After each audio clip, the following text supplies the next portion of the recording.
Worked at a psychedelic theater that only lasted for about 4 months called the Ambassador Theater. It was down on 18th and in Adams Morgan area. I think it was 18th.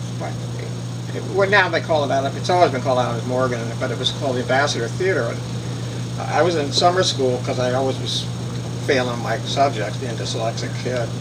So a girl that had been in England living said, "You got to go down and hear Jimi Hendrix. Why don't you get a job sweeping floors?" And wow.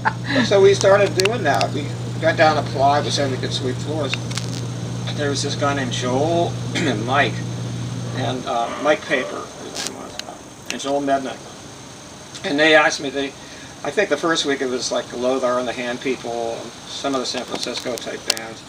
And then they said, "Look, this guy Jimi Hendrix is coming. Can you borrow your mom's car?" Nobody came.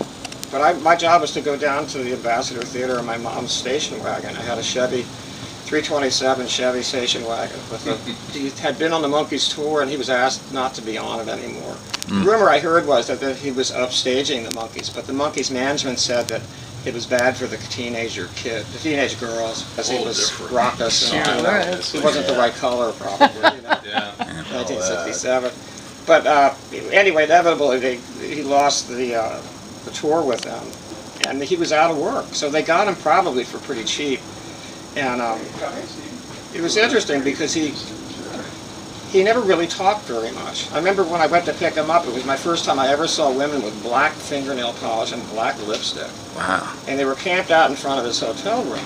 It was at the the Shoreham Hotel, which was a really swanky place for businessmen and politicians.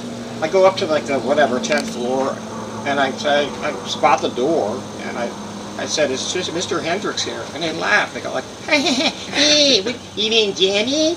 They were like New York, groupies. And so anyway, I say, "I'm here to pick him up." And I had a little Gant shirt on with a collar, blue collar, tab in the back.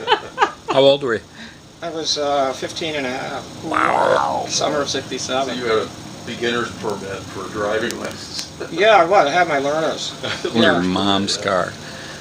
And my mom had said, she said, "Well, if you go pick up Jimi Hendrix, you have to make sure you get the car back by 11. Of course, it didn't happen because I had to drive Jimmy to parties. And that was the first time I ever got stoned on pot, with no Redding and Mitch Mitchell. That was the first time, and my old friend Steve Cochran and I, we were both in summer school because we were bad kids. Same thing I was telling you earlier. And then we started smoking with Noel and Mitch, and that was the first time I got high on pot. I mean, I tried. We'd smoked, banana peels, and, seeds, twigs, and that was the first time. And all of a sudden, I was like, "Wow, I feel really strange." And Steve goes, "Yeah, man, I think we're high." We ran out into the 18th and Columbia area, and we were like going, "We're high, we're high." Finally, we did it. We were really running around in the street. Wow. We're high.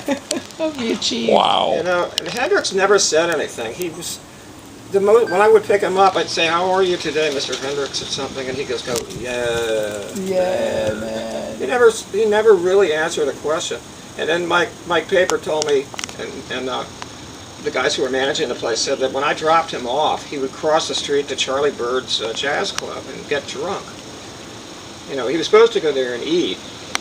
When he'd go there, he probably ate a little bit, and he'd drink like a ton of alcohol. When he'd come back, drop acid. And then I found all those pill bottles, because part of my job was to sweep out the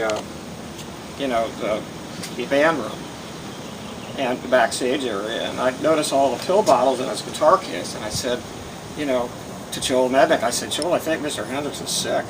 He goes, "No, man, that's speed and acid and pills and downs." I said, "Well, why?" He says, "Well, he takes a handful of speed after he comes back, drunk from the Charlie Bird's club. Yeah. He takes a handful of speed, some acid, and a handful of downs, and smokes a big joint, like a spliv." And I said, "Well, how does he play? How do you get him down the stage?" And he said, "I walk him down holding him with the guitar around his neck." That was my first exposure to guys doing heavy stuff like that. Yeah. I was 15 and a half. But anyway, that was definitely a Jimi Hendrix experience.